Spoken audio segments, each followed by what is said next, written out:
Bonjour à tous, je suis Dominique Bouldet. J'interviens aujourd'hui au titre du CIB, dont CEDEN est adhérent. Donc le CIB, c'est le comité interprofessionnel du bois énergie, qui compte environ 150 adhérents et qui accompagne le développement du bois énergie dans les collectivités et dans l'industrie. Et le bois énergie génère un sous-produit, les cendres de biomasse.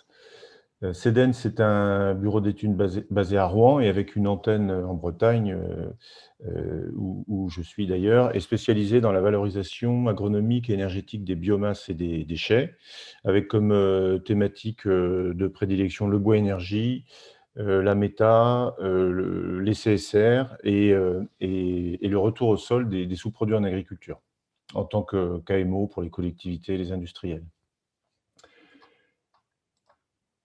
Donc les cendres de biomasse ne sont pas des maphores, parce qu'elles ne contiennent que quelques pourcentages de matière organique qui correspondent en fait à des imbrûlés, en fait, des petits morceaux de charbon, mais c'est un produit essentiellement minéral, hein. C'est un petit peu la particularité de ce produit par rapport à ceux qu'on évoque aujourd'hui.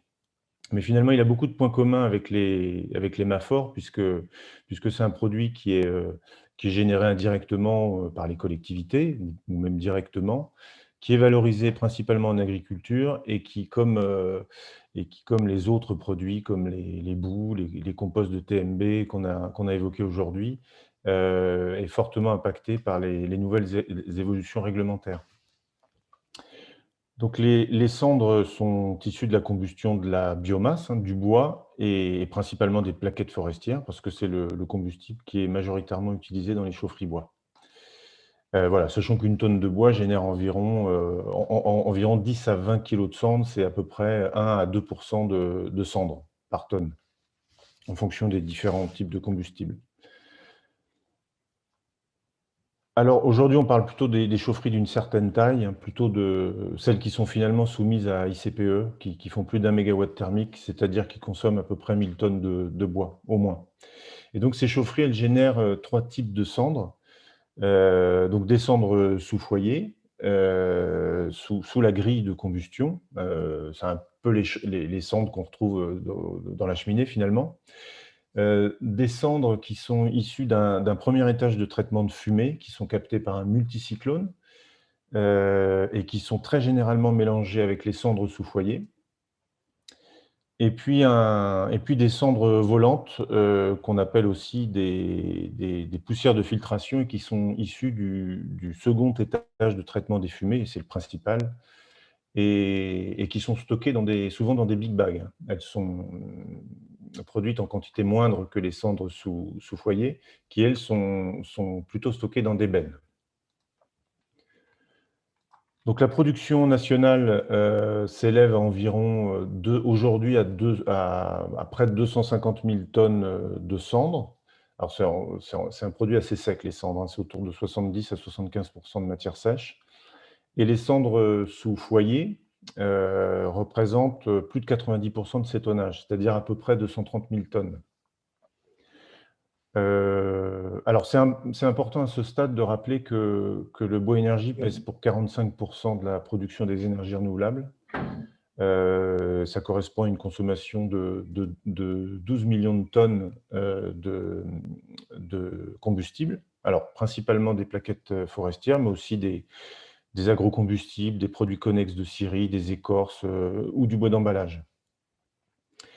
Et à l'horizon 2050, cette production pourrait atteindre 400 000 tonnes si les objectifs fixés à l'échelle nationale sont atteints. On doublerait la quantité produite aujourd'hui. Alors évidemment, l'atteinte de cet objectif est aujourd'hui mise à mal par des coûts d'énergie fossile très très bas, comme vous le savez. Et on remarque sur ce camembert là que les très grosses chaufferies, supérieures à 20 mégawatts thermiques, représentent 60 de la production totale de cendres. Alors, aujourd'hui, les cendres, elles sont très majoritairement valorisées en agriculture, hein, c'est-à-dire de la même manière qu'on peut jeter les cendres de sa cheminée dans son potager, hein, c'est la même idée. Et comme pour les autres produits dont on a parlé aujourd'hui, l'agriculture, c'est un exutoire massif, régulier et supportable, par la filière, hein, au-delà de son intérêt, agronomique. Et c'est la filière d'ailleurs sur laquelle je vais m'appesantir. Mais il existe d'autres voies de valorisation, comme le montre ce tableau, des voies de valorisation matière, un peu à la manière des cendres de charbon, donc de l'incorporation dans des bétons ou dans des ciments, en technique routière, en aménagement routier, dans des céramiques, en briqueterie aussi. Mais ces alternatives à l'épandage, sauf exception, il y en a très peu qui sont généralisés et qui fonctionnent, très bien, ou alors ça concerne vraiment des situations, particulières. Bon, il y a des exemples, hein, qui fonctionnent, mais ils sont rares. Peut-être vous en connaissez d'ailleurs, parmi ceux qui nous écoutent aujourd'hui. Mais c'est vrai que ces modes de valorisation, matière sont, très sensibles à certains paramètres comme la stabilité de la qualité des cendres, les éléments traces, les carbones à brûler, les sulfates, les alcalins. Et ces filières sont aujourd'hui, en tout cas, beaucoup moins robustes que le retour au sol. Alors, on peut aussi parler d'un retour au sol un peu plus original, qui est le retour au sol en forêt, qui d'ailleurs semble être la voie la plus évidente, puisque finalement les éléments minéraux qu'on a arrachés aux forêts en l'exploitant, en allant chercher la matière, eh bien finalement on les rapporte en épandant les cendres. On est vraiment dans une démarche séduisante, en tout cas très économie circulaire. Mais aujourd'hui, cette filière, elle est confrontée à un certain nombre de freins qu'il faut encore lever pour la développer. Mais Biomasse Normandie, notamment, travaille sur cette question. Alors, si les cendres sont valorisées en agriculture, c'est parce qu'évidemment, elles ont un intérêt agronomique. Elles ont alors, c'est le graphique de gauche. Elles ont un fort pouvoir, neutralisant, c'est-à-dire qu'elles permettent de réduire l'acidité des sols ou en tout cas de maintenir les pH à un certain niveau. Donc Well, the switch is cancelled. c'est la partie bleue du And graphique, I'm not even sure which ones des are the, histogrammes. because it kind of looks like there are three sync legs and one Je vais essayer de delivery leg. continuer malgré la personne qui parle en anglais. Et alors, au-delà de ce pouvoir neutralisant, qui est lié à la présence de chaux dans les cendres, de CaO, les cendres ont également un pouvoir fertilisant très intéressant, puisqu'elles contiennent de la potasse, du phosphore en quantité moindre et de la magnésie. Et c'est l'épandage de ces cendres, chaque année, représente en fait l'équivalent de 60 000 tonnes, d'unités fertilisantes et neutralisantes, en fait, c'est-à-dire des produits du commerce qui sont donc substitués par l'épandage de ces cendres. Alors comme les autres produits qui retournent en agriculture, les cendres contiennent notamment des éléments traces métalliques, et ça, c'est le graphique de droite. Évidemment, avec des teneurs qui sont compatibles avec le retour au sol, en agriculture. Heu et on peut d'ailleurs, ce graphique, je vais pas m'appesantir dessus, mais vous l'aurez, dans le diaporama, mais ce graphique compare en fait la qualité des cendres, avec celle des autres, sous-produits épandus en agriculture.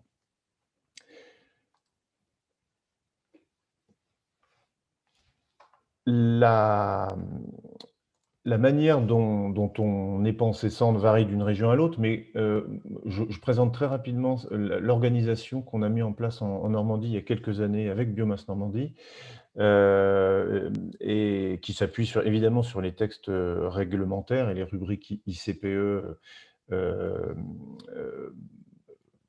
pour certaines assez récentes. Donc cette organisation, elle s'adosse à un site de stockage-regroupement chez un agriculteur en général, et site de regroupement qui est lui-même associé à un plan d'épandage.